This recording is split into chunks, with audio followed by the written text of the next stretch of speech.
pessoal, meu nome é Cássia Diniz Quartarolo, sou enfermeira do Centro de Educação e Saúde da Fundação Ilumina. Sejam bem-vindos à nossa trilha de conhecimento. Antes de dar início à nossa aula, vou apresentar para vocês a Fundação Ilumina.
Você sabia que o câncer é possível prevenir?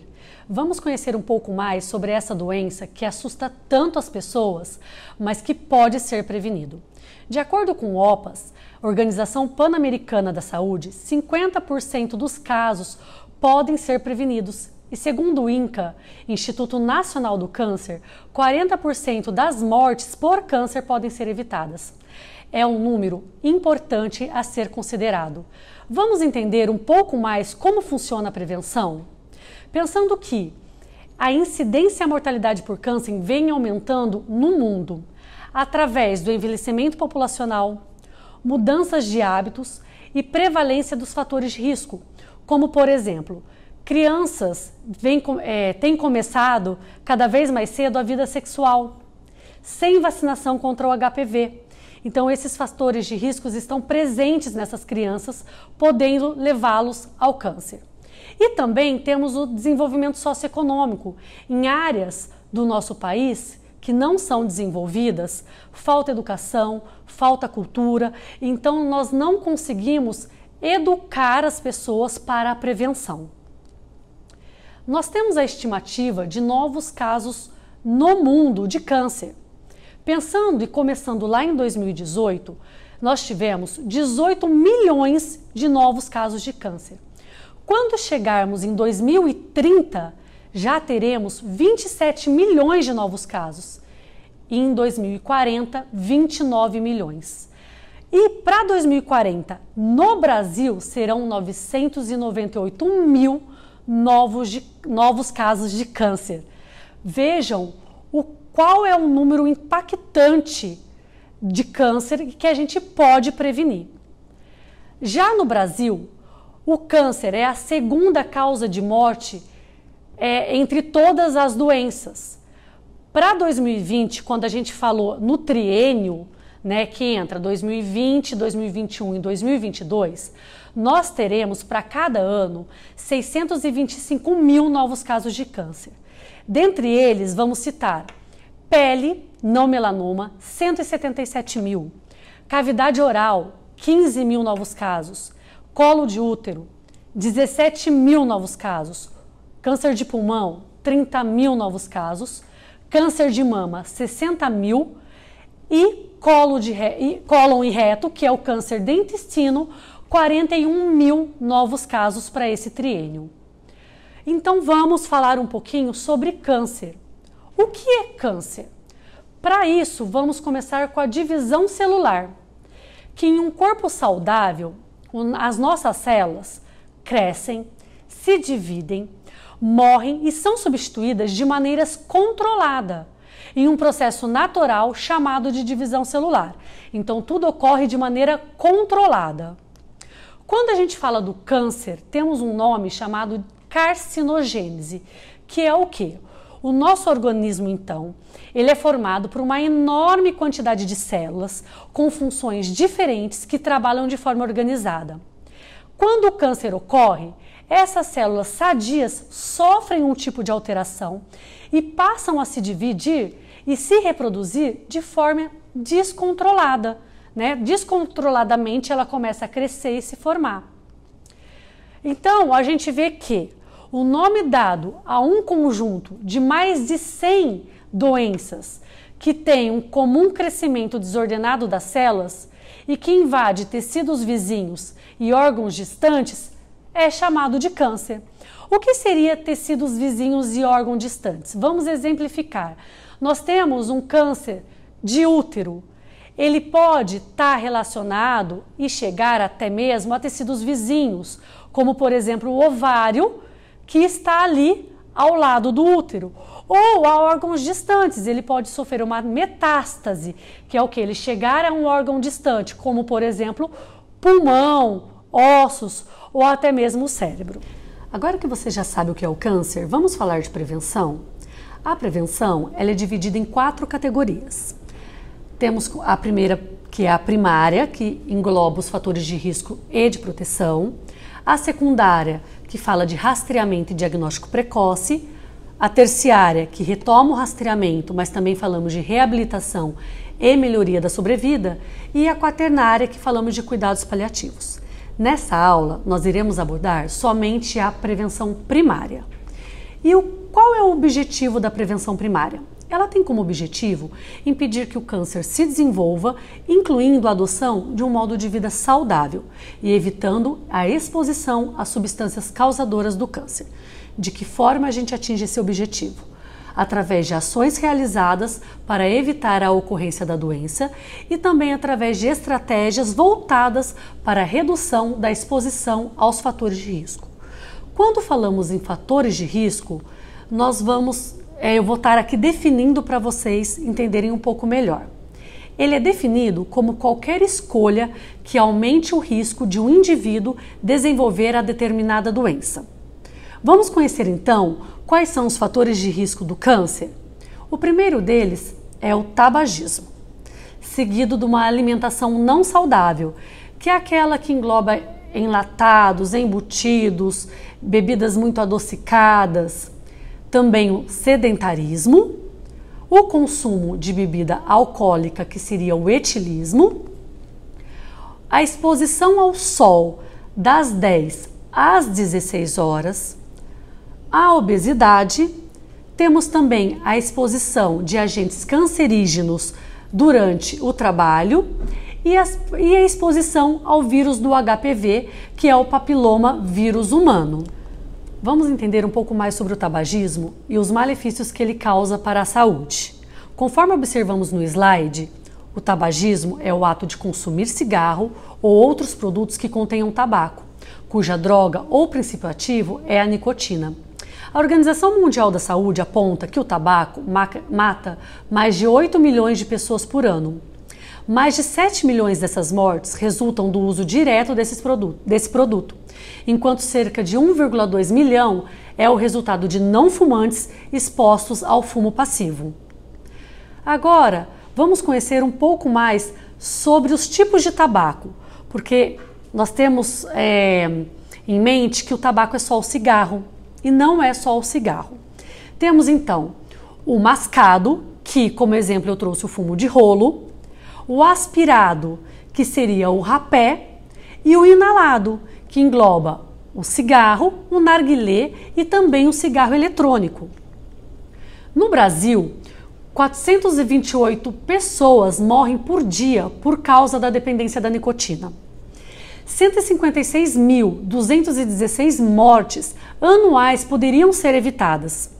Das mortes anuais causadas pelo uso do tabaco, 23.762 mortes correspondem ao câncer de pulmão e 26.651 por outros tipos de câncer. Olhem a importância da prevenção e o deixar de parar de fumar. O cigarro é a forma mais disseminada. Ele contém cerca de 4.720 substâncias tóxicas. E dessas substâncias tóxicas, 43 são cancerígenas. Mas eu trouxe aqui um pouquinho para vocês sobre o narguilé. O narguilé também é conhecido como cachimbo d'água. Ele é vendido como peça de decoração e hoje em dia usado por jovens e adultos em festas, eventos sociais. Ele parece inocente, mas saibam que ele causa dependência. Pensem que o que quase ninguém sabe, que em uma sessão de 1 hora de narguilé, você inala o equivalente à fumaça de 100 a 200 cigarros. Então, pessoal, o narguilé não tem nada de inofensivo. Ele é prejudicial à saúde, tão quanto o cigarro. Vamos agora falar o que e quais são os benefícios que é parar de fumar. Pense, após 20 minutos de você já ter parado de fumar, a sua pressão sanguínea e o seu pulso já voltam ao normal. Após 2 horas, não há mais nicotina circulando no seu sangue. Após 8 horas, o nível de oxigênio no sangue já se normaliza. Após 12, 14 horas, os pulmões já funcionam melhor, você já consegue respirar melhor. E após 2 dias, o olfato já percebe melhor os cheiros e o paladar já degusta melhor aquela comidinha. Pensem, após 1 ano, o risco de morte por infarto do miocárdio é reduzido à metade. Após 5 anos, para as mulheres, o risco de terem o câncer do útero relacionado ao tabaco são os mesmos ao das pessoas que nunca fumaram. Após 10 anos, sem fumar, terá a metade da probabilidade de morrer de câncer de pulmão do que um fumante. Quanto mais cedo pararmos de fumar, menor o risco de adoecermos. Então, pessoal, se você não fuma e conhece alguém que é fumante, incentive ele a parar de fumar. Olha a importância e o benefício que o não fumar traz para a nossa saúde. Outro fator de risco importante a ser considerado é o etilismo, que é o consumo de bebida alcoólica. Ele causa entre 2% e 4% das mortes por câncer. Ele está associado ao câncer e a mais de 200 doenças. Os estudos apontam que o etanol presente nas bebidas alcoólicas parece ser propriamente o agente agressor. Por isso, o consumo de cerveja, vinho, cachaça ou outra forma de apresentação de bebida com álcool não é seguro. Essas bebidas, conforme observamos no slide, contêm diferentes percentuais de etanol, mas, em geral, um drink padrão equivale, por exemplo, 350 ml de cerveja equivale a 150 ml de vinho, que é equivalente a 45 ml de destilado, como por exemplo a pinga. Ou seja, beber cerveja achando que é menos agressivo do que a pinga é um engano, pois uma lata de cerveja tem a mesma quantidade de etanol que uma dose de pinga. Vou trazer aqui para vocês mostrando que o álcool aumenta o risco do câncer de algumas maneiras. Quais são elas? A primeira, dano aos tecidos. O etanol, ele atua como um irritante da boca e na garganta. Já no cólon e no reto, que é uma parte do intestino, as bactérias convertem o etanol em acetoaldeído e essa substância ela é cancerígena. Ele também causa aumento dos níveis sanguíneos de estrógeno. Ele é um hormônio importante no crescimento e desenvolvimento do tecido mamário. Sendo assim, ele está associado ao risco do câncer de mama. Outro fator é a diminuição do nível do ácido fólico. Ele é uma vitamina que as células necessitam para se manter saudáveis. O etanol ele diminui a capacidade de absorção dos alimentos, levando a um maior risco de câncer de mama e câncer de intestino. O álcool também tem efeito sobre outros produtos químicos prejudiciais. Então o etanol ele pode ajudar como solvente. Ele ajuda outros produtos a penetrarem na célula, que revestem o trato intestinal, podendo levar a um aumento do câncer de boca e de garganta. E ele também está relacionado aos efeitos sobre o peso corporal, considerando que o álcool tem um valor energético alto e ele tem a habilidade de suprimir as necessidades calóricas diárias.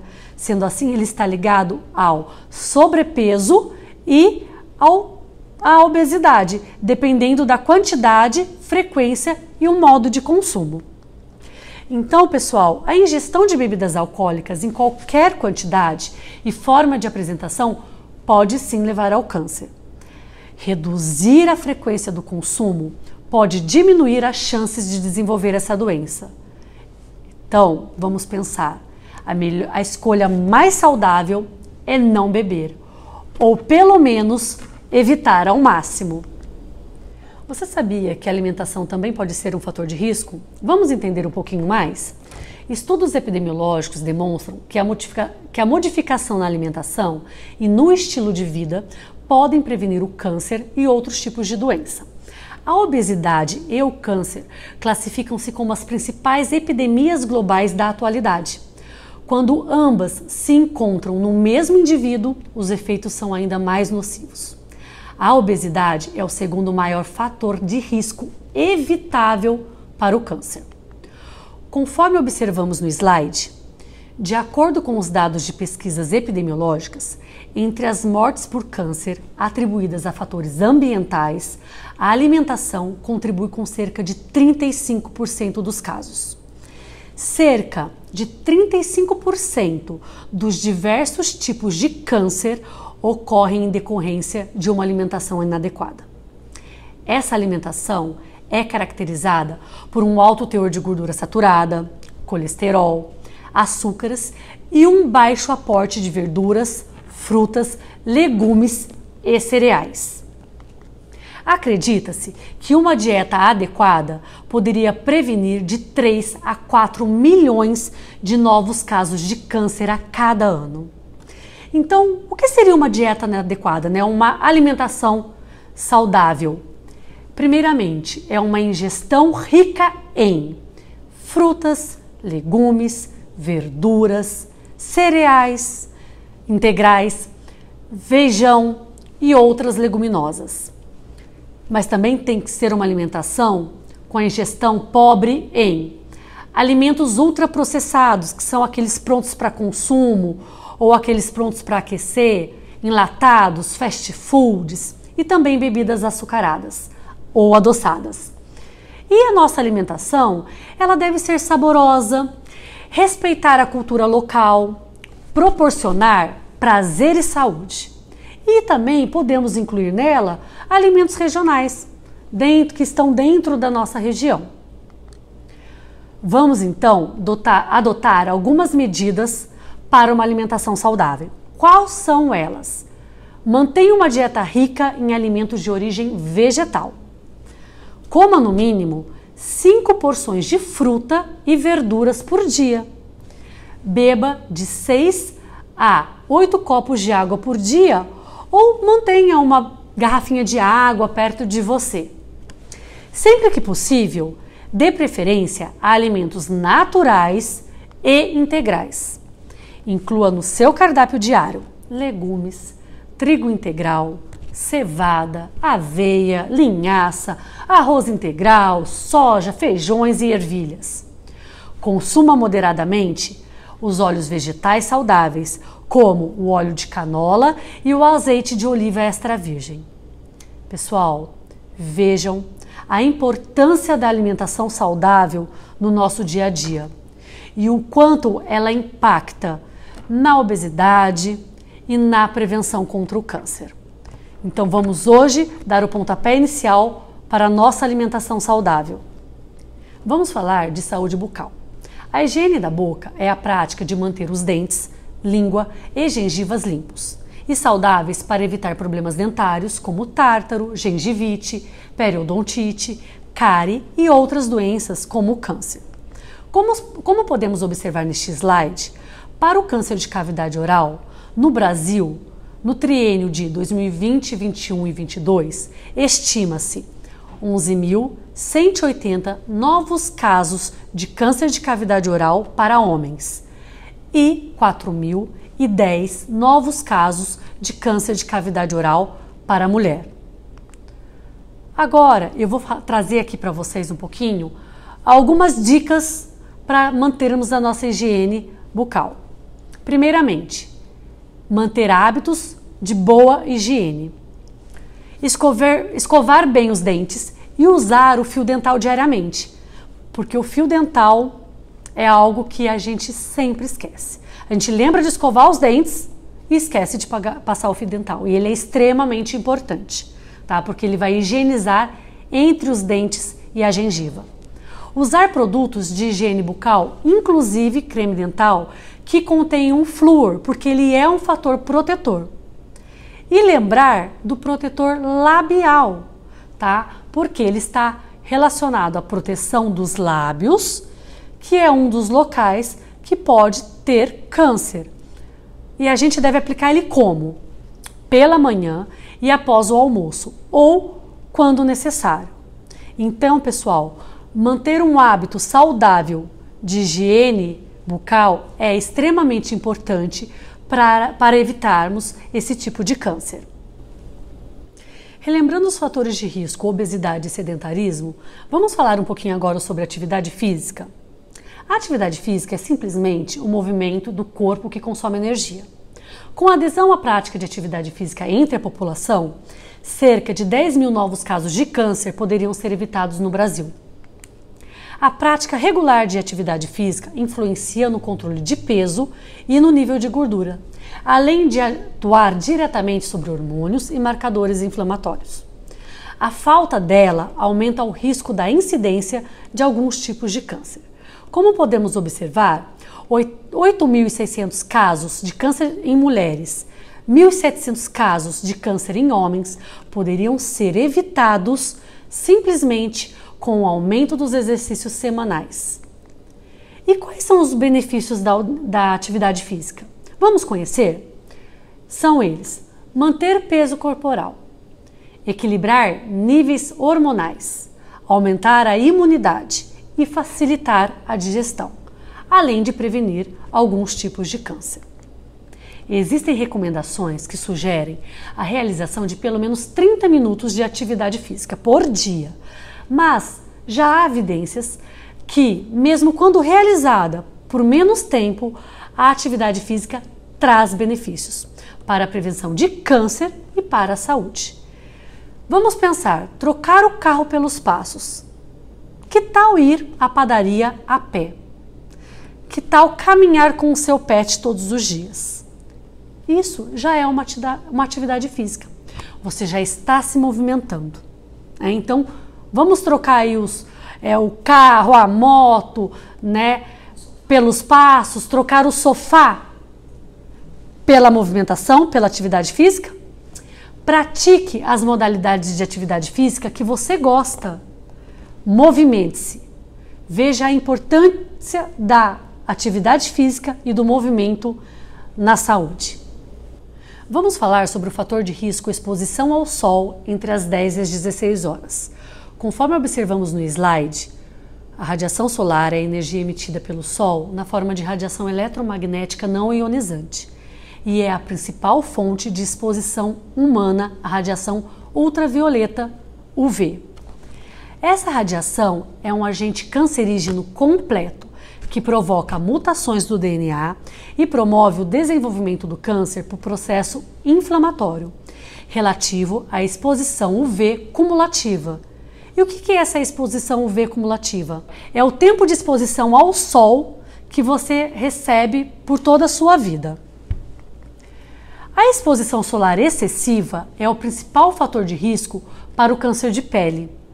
O câncer de pele no Brasil, para o triênio 2020, 2021 e 2022, é estimado para cada ano deste triênio 93.160 novos casos de câncer de pele em mulheres e 83.770 novos casos de câncer de pele para os homens. Lembrando que o câncer de pele é o mais frequente entre todos os tipos de câncer. E quais são os benefícios da exposição solar? Lembrando que ela não traz só malefícios. Então vamos nesse momento conhecer os benefícios da exposição solar em doses moderadas? Primeiro, tratamento contra determinadas formas de depressão sazonal e também relacionado na síntese da vitamina D, que você recebendo o sol por 20 minutos diários, você consegue a síntese dessa vitamina. E os malefícios da exposição solar em doses excessivas? A curto prazo, ele traz queimaduras solares. A longo prazo, ele faz com que ocorra a aceleração do envelhecimento cutâneo, manchas, rugas profundas, perda da densidade e elasticidade da pele. E a fotocarcinogênese, que é chamado de cancro cutâneo, provocada pelos raios UV. Compreender as atitudes que influenciam a proteção e a exposição aos raios solares é extremamente importante para a sua prevenção. O culto ao corpo e a valorização estética do bronzeado, associados às mensagens veiculadas pela mídia, pode levar à exposição solar prolongada e por vezes desprotegida. Desta forma, como observa-se no próximo slide, as medidas de proteção a serem tomadas são: usar óculos de sol, usar protetor solar corporal e lembrar do protetor solar dos lábios, não se expor ao sol das 10 às 16 horas. E temos mais algumas medidas, como procurar sombra através de uma sombrinha, através de, por exemplo, você está no campo, embaixo de uma árvore, você está na praia, você tem guarda-sol, chapéu e boné. E temos também a camisa de manga longa, no que se refere principalmente aos trabalhadores que estão expostos ao sol constantemente e diretamente. Vejam como é fácil e acessível se prevenir. Um outro fator de risco é a exposição a agentes cancerígenos no trabalho. Segundo o INCA, o ambiente de trabalho é um meio onde ocorrem as maiores concentrações de agentes cancerígenos, quando comparado a outros ambientes. Estimativas mostram que 10,8% dos casos de cânceres em homens e 2,2% em mulheres surgem em função de fatores relacionados ao local de trabalho. Como podemos observar neste slide, sabe-se que a grande maioria das exposições em ambientes de trabalho a esses agentes cancerígenos, como poeiras orgânicas, agrotóxicos, metais, solventes, produtos petroquímicos e radiação, podem ser modificada ou eliminada. Aspecto este de fundamental importância para a prevenção e controle do câncer.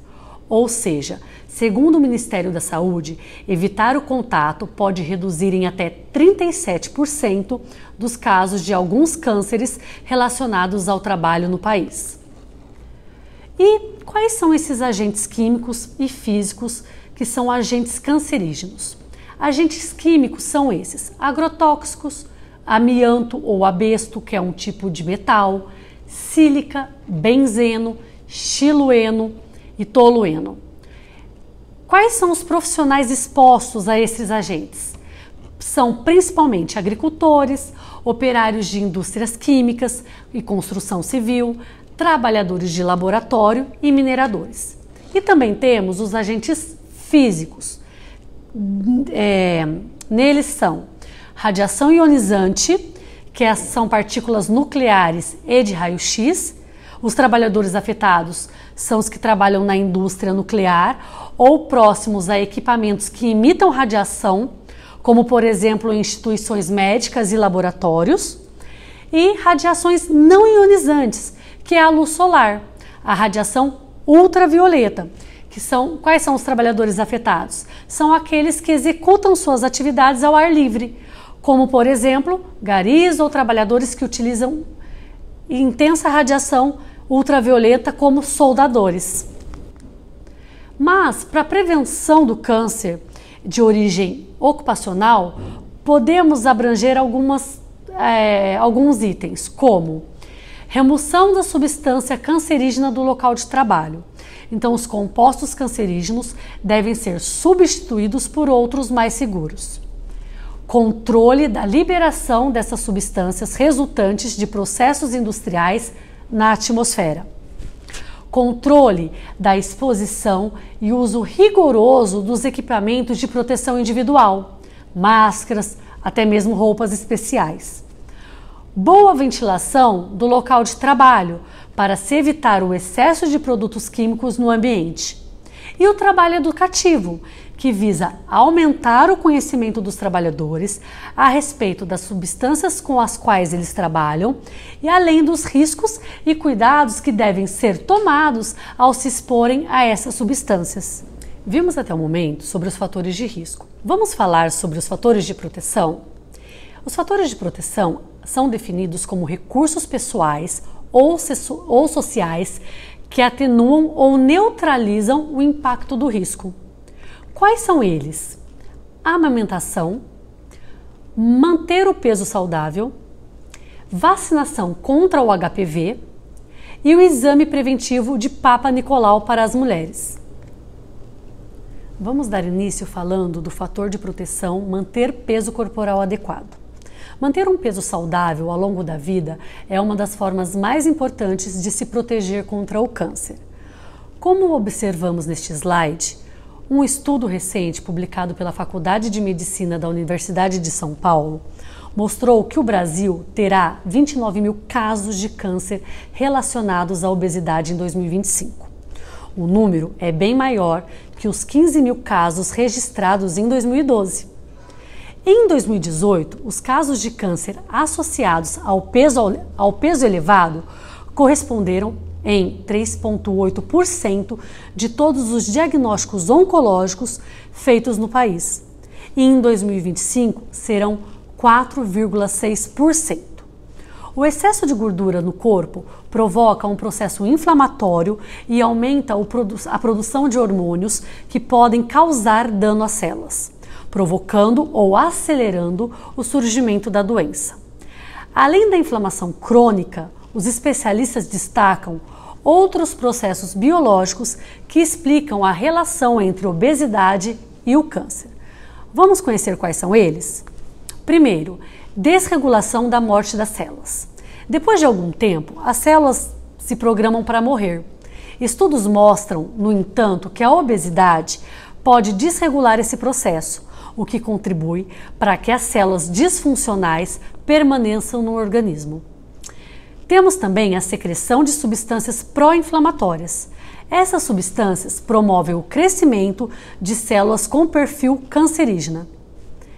Temos também aumento dos vasos sanguíneos. Nesse caso, a obesidade favorece ao crescimento de vasos sanguíneos. Assim, os tumores acabam usando esses novos vasos sanguíneos para se alimentar. Temos o excesso de gordura abdominal e também a mudança da microbiota intestinal, que contribui para uma mudança do perfil das bactérias que compõem o trato intestinal, característica que também favorece para uma maior inflamação. Outro fator é a maior secreção de insulina e também níveis elevados de hormônios sexuais, em particular no aumento da produção do estrogênio, um hormônio feminino que está associado ao maior número de casos de câncer de mama. Agora eu trouxe para vocês quais são os cânceres que estão mais relacionados à obesidade e sobrepeso, que são câncer de esôfago, câncer de estômago, câncer de intestino, câncer de mama e câncer de ovário. Lembrando que uma alimentação saudável e a atividade física regular favorece para a manutenção do peso saudável. A criação de ambientes que incentivam a alimentação saudável e ser fisicamente ativo ao longo da vida é fundamental para o controle do câncer. É importante sabermos que a alimentação saudável está relacionada à qualidade e quantidade do que ingerimos. E o efeito protetor da alimentação inicia-se com as práticas alimentares na infância, com o ato de amamentar e de oferecer uma alimentação equilibrada para as crianças. Falando em amamentação, vamos ver que ela, além da proteção do bebê, a mãe também se beneficia, pois amamentar diminui o risco dela ter câncer de mama.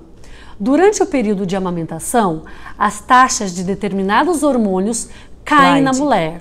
De acordo com a Sociedade Brasileira de Pediatria e Ministério da Saúde, estudos apontam que, a cada 12 meses de aleitamento materno, as chances de aparecimento de um tumor mamário diminuem 4,3%. O motivo é que, durante o período da amamentação, o nível de estrogênio no organismo da mulher não aumenta. Sendo assim, verificamos a importância da amamentação como fator de proteção. Um outro fator de proteção é a vacina contra o HPV. O HPV é a sigla em inglês de papiloma vírus humano. É um grupo de vírus muito comum no mundo, capaz de infectar a pele ou as mucosas. De acordo com a OPAS, Organização Pan-Americana de Saúde, existem mais de 100 tipos de HPV, dos quais pelo menos 14 são cancerígenos. Dois tipos de HPV, o 16 e o 18, causam 70% dos cânceres do colo do útero e lesões pré-cancerosas. Também há evidências científicas que relacionam o HPV com cânceres de ânus, vulva, vagina, pênis e orofaringe. O câncer do colo do útero é o segundo tipo de câncer mais frequente em mulheres que vivem em regiões menos desenvolvidas no mundo. Como podemos observar no slide, a vacinação contra o HPV pode ser capaz de erradicar o câncer do colo do útero. Os casos de HPV 16 e 18, responsáveis por 70% dos casos do câncer do colo do útero, diminuíram 83% em meninas com idade entre 15 e 19 anos e 66% em mulheres de 20 a 24 anos, como estamos observando na tabela. As verrugas genitais caíram 67% em meninas de 15 a 19 anos e 54% em mulheres de 24 a 24 anos. Já as células pré-cancerosas caíram de 51% em meninas de 15 a 19 anos e 31% em mulheres de 20 a 24 anos. A vacinação contra o HPV, disponível no SUS para meninas de 9 a 14 anos e para meninos de 11 a 14 anos, e o exame preventivo Papa Nicolau se complementam com ações de prevenção ao câncer do colo do útero. Falando de Papa Nicolau, vamos entender um pouquinho mais sobre esse exame preventivo? Ele é um exame simples e rápido que colhe células do colo do útero para análise em laboratório. Qual é o público-alvo? São mulheres entre 25 e 64 anos que devem fazer o preventivo a cada 3 anos, desde que os 2 últimos preventivos sejam negativos. E qual é o objetivo? É prevenir o câncer do colo do útero. O câncer do colo do útero, em 2018, foram 570 mil novos casos no mundo. 311 mil mulheres morreram por conta deste câncer, neste mesmo ano. Ele é o terceiro câncer mais incidente entre as mulheres e a estimativa para o triênio no Brasil 2020, 2021, 2022 serão de 16.590 novos casos de câncer do colo do útero. O HPV, ele pode ser transmitido por relações sexuais, porém ele é prevenido através da vacinação. A maioria das mulheres infectadas pelo vírus HPV não apresentam sintomas. Por isso, é importante fazer o Papa Nicolau, que é um exame de rastreio para a detecção precoce da doença. Então, este exame é a principal estratégia para detectar lesões precocemente e fazer o diagnóstico da doença bem no início, antes que a mulher tenha sintomas. Espero que nessa aula vocês tenham entendido sobre os fatores de risco e os fatores de proteção e a importância da prevenção relacionada ao câncer. Finalizando a nossa aula, o Centro de Educação em Saúde Ilumina tem uma mensagem importante para você. O importante é cuidar da sua saúde. Programe-se, cuide do seu corpo. Deixe os seus exames de prevenção em dia e procure a unidade de saúde do seu bairro. Para qualquer informação, qualquer dúvida, o nosso e-mail está aí na tela, que é o 6iluminaenf@gmail.com, ou vocês podem estar entrando em contato conosco pelo nosso WhatsApp, que é o DDD 19 98369 0143. Muito obrigado por estarem conosco neste momento.